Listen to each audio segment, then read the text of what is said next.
जब आप ये कहते हैं कि मैं रोज़ उतना पढ़ नहीं पाता हूँ, इसके बुनियादी तौर पर 2-3 रीज़न्स हो सकते हैं। पहली बात तो कोई भी नहीं पढ़ पाता है, मैं भी नहीं पढ़ पाता हूँ उतना। हम लोग प्रिटेंड करते हैं कि हम बहुत पढ़ते हैं। ईमानदारी की बात है कि मैं आज तक कभी भी 1 घंटे से ज़्यादा एक साथ नहीं पढ़ पाया हूँ, और मैंने ठीक-ठाक पढ़ाई की है वैसे, है ना? आप भरोसा कर सकती हैं इस बात पे। एक तो अपने आस-पास ऐसे लोगों से बचिए जो बार-बार दबाव बनाए कि मैं तो बहुत पढ़ता हूँ, तू कितना पढ़ती है? आप कितने घंटे का टारगेट लेके चल रहे हैं, एक प्रॉब्लम ये भी हो सकती है। आपकी उम्र में कॉलेज के अलावा अगर आप 3-4 घंटे पढ़ लेते हैं तो पर्याप्त है।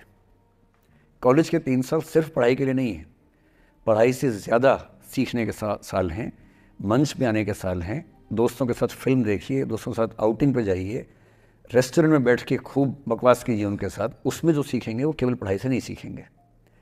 तो दिन में 3-4 घंटे बहुत होते हैं। और बाकी मैं एडवाइस करता हूँ बच्चों को कि बहुत सारी एक्टिविटीज़, जिसमें से एक एक्टिविटी चाय की दुकान पर दोस्तों के साथ बैठना, 1 घंटे बात करना भी शामिल है। पर्सनैलिटी ग्रूमिंग के लिए बहुत ज़रूरी है। फिर आप लोगों की उम्र में इमोशंस थोड़े उठापटक होती रहती है। अगर आप महीने के 30 दिन में से 6-7 दिन बीच में नहीं पढ़ पाते डिस्टर्बेंस से, तो इसका मतलब है कि आप दिमागी तौर पर एकदम ठीक हैं। चिंता उनकी है कि जो रोज़ पढ़ रहे हैं। इसका मतलब वो अपनी उम्र में जी नहीं रहे, वो किसी और उम्र में जी रहे हैं। तो ठीक है, कभी कभी डिस्टर्बेंस आएगी, उसको एंजॉय कीजिए। डिस्टर्बेंस बस सुंदर प्यारी होनी चाहिए, इतना ध्यान रखिए, है ना? जिसकी वजह से नींद उड़ी हुई है वो अच्छा होना चाहिए, बाकी तो ठीक है। नमस्कार सर। नमस्कार सर, मेरा नाम रश्मि श्रीवास्तव है और मैं यहाँ हिंदी ऑनर्स द्वितीय वर्ष की छात्रा हूँ। सर, सबसे पहले तो मैं आपको बहुत बहुत धन्यवाद देना चाहूँगी सर। आपसे मिलकर बहुत अच्छा लग रहा है मुझे और ये मेरे लिए बहुत बड़ी सौभाग्य की बात है। सर, मेरा प्रश्न है आपसे कि सर, मेरे साथ ऐसा हुआ कि मैं बचपन से बहुत अच्छी स्टूडेंट रही और सर मेरी ज़िंदगी में ऐसा एक वक्त आया जब मुझे 2 बार असफलता का सामना करना पड़ा और सर तीसरी बार मैं सफल हुई, परंतु सर आज भी वो डर मेरे मन से नहीं जा रहा है। अभी भी मैं उसको फेस नहीं कर पा रही हूँ कि मैं कैसे फेल हो गई। और सर कभी ऐसा होता है कि मैं सो रही हूँ और रात में मुझे वो डर लगता है कि आगे मैं नहीं कर पाऊँगी। मुझे ऐसा लगता है कि आगे अगर मैं कुछ अच्छा करना चाह रही हूँ तो मुझे उस असफलता का डर रहता है कि जो मैंने फेस किया है, और सर मैं उससे उभर नहीं पा रही हूँ। मतलब मेरे ख्याल से ये असफलता आपसे ज़्यादा आपके माहौल की, आपके पेरेंट्स, आपके टीचर्स की है कि उन्होंने आपको, मतलब कुछ बच्चे अपने आप से इतनी उम्मीद पाल लेते हैं कि फेलियर झेल नहीं पाते। आप वैसे बच्चों में हैं। जो आपने कहा ना कि मैं शुरू से बहुत अच्छी स्टूडेंट रही हूँ, ये दुर्भाग्य की बात है, ये अच्छी बात नहीं है।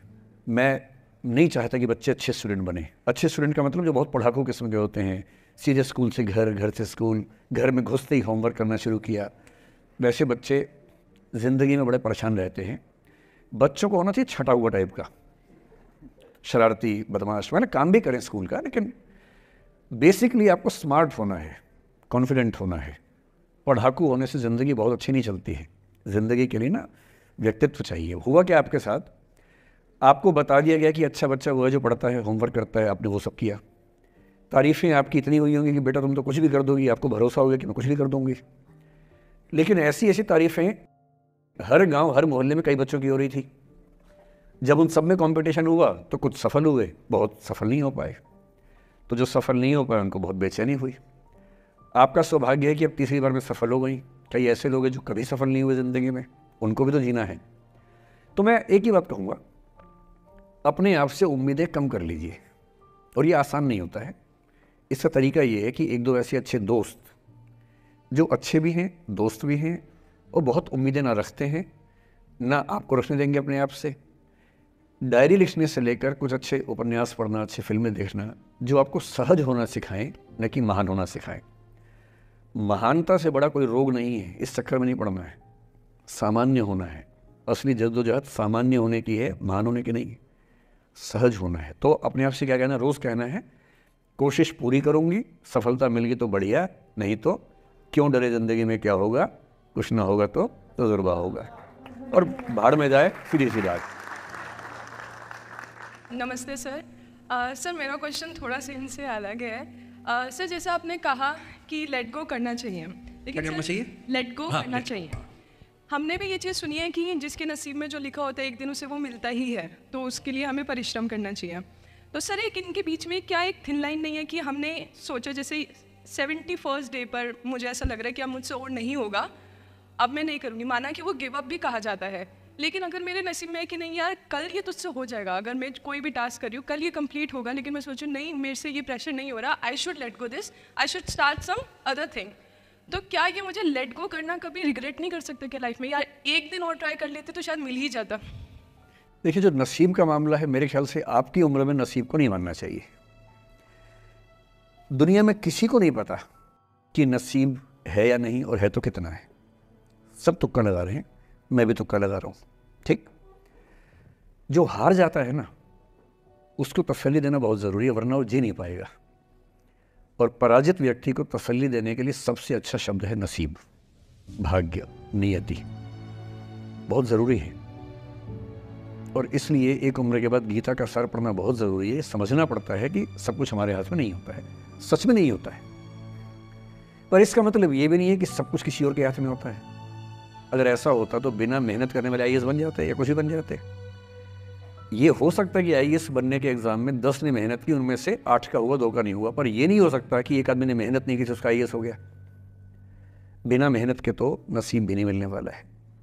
इसलिए ये मान लीजिए कि कुछ ना कुछ चीज़ें हमारे कंट्रोल में नहीं हैं, लेकिन जितना कंट्रोल में है उस पर पूरी ताकत लगाएंगे, पूरा डिसिप्लिन रखेंगे, तो हम अपनी किस्मत सबसे अच्छी लिख पाएंगे। सबसे अच्छी मेरा बाकियों से नहीं, मेरी जितनी अच्छी हो सकती है उतनी अच्छी लिख पाएंगे। और इसलिए अगर आपको लगे कि मैं नहीं कर पाऊंगी कोई काम, तो उसको गिव अप ही कहते हैं। लेट गो का मतलब तब होता है जब आप मन भर चुका है, अब उसकी ज़रूरत महसूस नहीं हो रही। जैसे आईएएस बनने की कोशिश कर रहे हैं, नहीं बन पाए, तैयारी छोड़ दी, गिव अप है। बन गए, नौकरी की, मज़ा नहीं आया, छोड़ दिया, ये लेट गो है।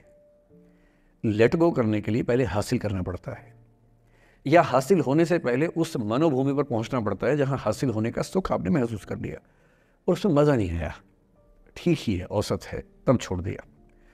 इसलिए आपकी उम्र को शोभा नहीं देता कि हम नसीब की बात करें, ये शोभा देता है मेरी उम्र को। तो 30-40 के बाद नसीब, भाग्य, नियति चलेगा। फिलहाल कर्म पे भरोसा कीजिए, मेहनत, डिसिप्लिन, और मोटिवेशन से ज़्यादा महत्वपूर्ण है डिसिप्लिन, ध्यान रखिएगा। मोटिवेशन का ग्राफ ऐसा होता है, फिर ऐसे नीचे आता है धीरे धीरे, डिसिप्लिन ऐसे रहता है। और डिसिप्लिन वाला व्यक्ति हमेशा मोटिवेशन वाले व्यक्ति से ज़्यादा सफल होगा, ये मान के चलिए। सबसे अच्छा क्या है? Motivation with discipline. तो कोशिश कीजिए कि नसीब पे ना छोड़िए, अपने भरोसे कीजिए। All the best.